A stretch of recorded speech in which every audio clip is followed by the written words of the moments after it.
नमस्कार दोस्तों, स्वागत है आपका बुद्ध महाराज जी यूट्यूब चैनल में, जहां पर हम आपके लिए हर रोज़ एक मोटिवेशनल कहानी लाते हैं। तो चलिए शुरू करते हैं आज की इस मोटिवेशनल कहानी को। तो बने रहिए साथियों अंत तक। जीवन की एक तेज़ रफ्तार में कई लोग ऐसे खो जाते हैं जिनके चेहरे तो भीड़ में दिखते हैं, लेकिन आत्मा कहीं पीछे छूट जाती है। और आर्यन भी उन्हीं में से एक था। बाहर से वह सफल दिखता था, एक अच्छी नौकरी, आरामदायक जीवन और लोगों की नज़र में सेटल इंसान। लेकिन भीतर कहीं कुछ टूट चुका था।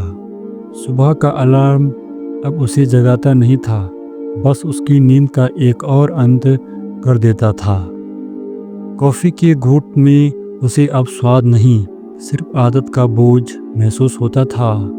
मेट्रो की भीड़ में हर चेहरा उसे अपने जैसे लगता था, थका हुआ, खोया हुआ और अंदर से खाली। एक शाम ऑफिस से लौटते हुए जब आसमान धुंधला हो चुका था और मन फिर से उसी बेचैनी में डूबा था, उसने यूं ही मोबाइल खोला और ऑडियो बुक्स टाइप किया। कोई उम्मीद नहीं थी, बस कुछ सुनना चाहता था, शायद शोर में थोड़ी शांति। तभी उसकी नज़र एक ऑडियो बुक पर पड़ी। आत्मा की आवाज़, अपने भीतर के ब्रह्मांड को पहचानो। बिना सोचे उसने प्ले दबा दिया। पहली बार किसी आवाज़ ने उसे रोका, जैसे किसी ने उसके भीतर से कहा हो, थोड़ा रुक जाओ, सुनो खुद को। आर्यन नहीं जानता था कि ये कुछ मिनट उसकी ज़िंदगी की दिशा बदल देंगे। उस आवाज़ की गहराई में कुछ ऐसा था जो उसके मन की धूल झाड़ने लगा। अगले दिन फिर वही ऑडियो बुक चली, फिर अगली, और धीरे धीरे सुनने की ये आदत उसके रोज़मर्रा की थकान में एक सुकून बन गई। वह समझने लगा कि एक शब्द सिर्फ जानकारी नहीं देते, वे आत्मा को भी छू सकते हैं। शुरुआत में जब वह सुनता था तो उसके भीतर के विचार बिखरे रहते, काम, पैसा, रिश्ते, असफलताएं। लेकिन धीरे धीरे वह महसूस करने लगा कि आवाज़ें उसे भीतर की शांति की ओर खींच रही है। उसका मन अब भटकता नहीं, ठहरने लगा था। एकाग्रता जैसे लौट आई थी, बिना किसी जोर के, जैसे कोई पुराने दोस्त की तरह। यह वही पहली अद्भुत परिवर्तन थी जो ऑडियो बुक ने उसके भीतर जगाई, मन की एकाग्रता और शांति का पुनर्जन्म। अब हर सुबह वह ईयरफोन लगाता तो आवाज़ें सिर्फ सुना ही नहीं देती, महसूस होती। वे उसकी धड़कनों के साथ बहती और हर शब्द जैसे किसी अदृश्य दर्पण में उसे उसका सच्चा चेहरा दिखा देता। कुछ हफ्तों बाद आर्यन ने जाना कि वह अब खुद को पहले से ज़्यादा समझने लगा है। जब कोई शब्द स्वीकारो कहता तो उसे एहसास होता कि कितनी बार उसने खुद को अस्वीकार किया है। यह था आत्म जागरूकता का दूसरा जादू। जब इंसान खुद को सुनना सीख लेता है, आर्यन अब अपने विचारों को पहचानता, उनके पैटर्न समझता और धीरे धीरे अपने से उस भारीपन को बाहर निकालने लगा जो सालों से जमा था। अब लोगों से नहीं भागता, बल्कि खुद से मिलने लगा था। धीरे धीरे उसकी सोच बदलने लगी। पहले जो बातें उसे नकारात्मक लगती, अब उसने सीख दिखने लगी। उसे एहसास हुआ कि जीवन हमेशा वैसा नहीं होता जैसा हम चाहते हैं, लेकिन हर अनुभव हमें किसी न किसी रूप में आकार देता है। यह परिवर्तन उसके भीतर सकारात्मक दृष्टिकोण का संचार कर गया। एक दिन जब वह पार्क में बैठा था और कानों में एक आवाज़ गूंज रही थी, हर कठिनाइयाँ तुम्हें मजबूत बनाती है, न कि कमज़ोर, तो उसकी आंखें भर आई। उसे लगा जैसे कोई उसके लिए बोल रहा हो, जैसे ब्रह्मांड उसकी भाषा में उससे संवाद कर रहा हो। यह था आत्मविश्वास और प्रेरणा का पुनर्जन्म। अब वह अपने सपनों से नहीं डरता था, असफलताओं से नहीं भागता था। उसने एक नया रिश्ता बना लिया था खुद से। लेकिन असली जादू तब शुरू हुआ जब उसे महसूस हुआ कि ये आवाज़ें सिर्फ मन को नहीं, आत्मा को भी छूती हैं। हर शब्द में एक कंपन था जो उसकी थकी हुई आत्मा को सुकून देता। जब वह ध्यान शब्द सुनता तो भीतर एक अद्भुत स्थिरता उतरती, जैसे किसी ने उसके भीतर एक दीपक जला दिया हो।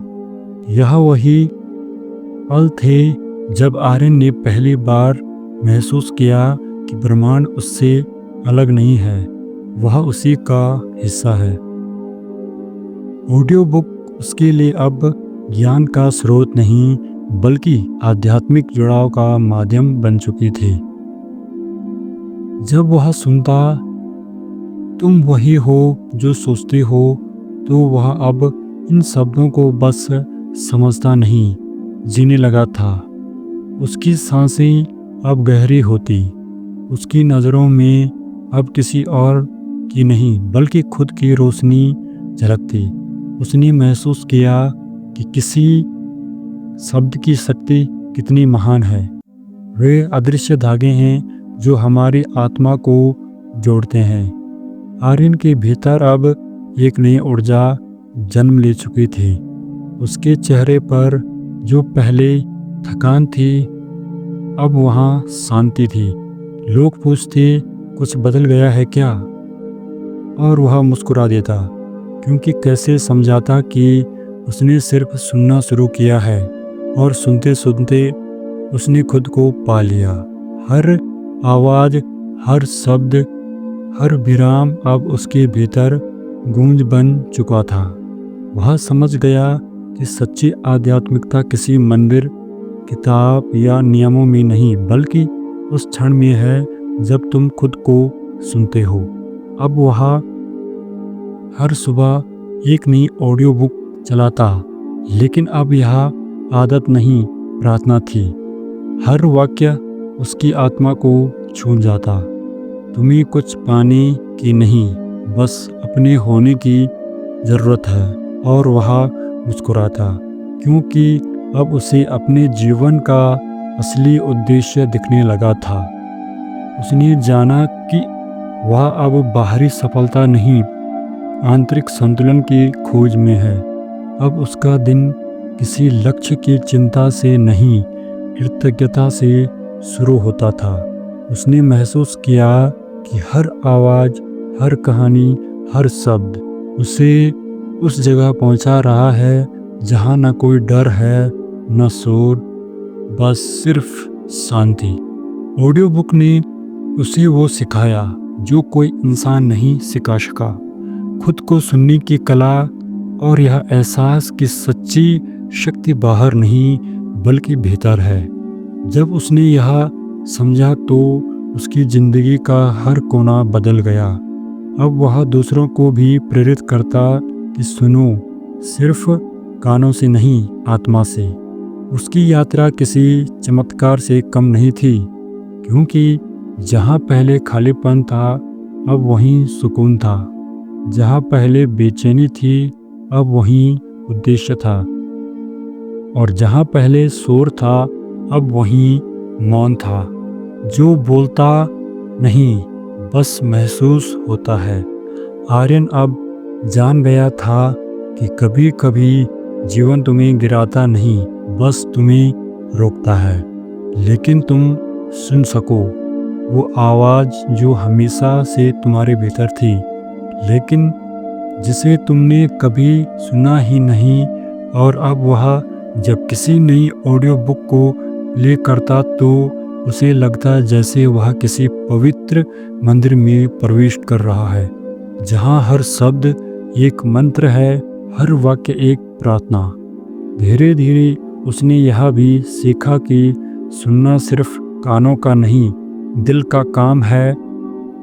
अब जब वह लोगों की बातें सुनता तो उनके शब्दों के पीछे की भावनाएं महसूस करता।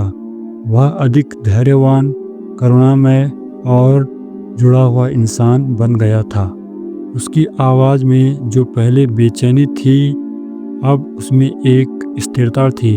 वह समझ गया था कि जीवन का सबसे बड़ा उपहार सुनने की कला है, क्योंकि जो सुनना सीख लेता है वही समझना शुरू करता है। एक दिन उसने अपने कमरे में बैठे बैठे रिकॉर्ड बटन दबाया और बोला, अगर तुम ये सुन रहे हो तो जान लो कि तुम्हारे भीतर भी वही शक्ति है जो मेरे भीतर है। वो बस अपने कान खोलो और अपनी आत्मा को सुनो। वह अपनी पहली ऑडियो बुक रिकॉर्ड कर रहा था, भीतर की यात्रा। अब वह केवल सुनने वाला नहीं, सुनाए जाने वाला बन चुका था। और यही तो जीवन का असली चक्र है। जो सिखाता है वही सिखाने लगता है। उस दिन जब उसने रिकॉर्ड खत्म की तो उसके चेहरे पर एक मुस्कान थी, शांत, स्थिर और पूर्ण। उसे पता था कि अब वह लौट नहीं सकता, क्योंकि उसने अपने भीतर ब्रह्मांड को सुन लिया था। तो दोस्तों, कैसी लगी आपको यह मोटिवेशनल स्टोरी? इस वीडियो को ज़्यादा से ज़्यादा लाइक, कमेंट और शेयर ज़रूर करें। धन्यवाद। मिलते हैं नई मोटिवेशनल स्टोरी के साथ।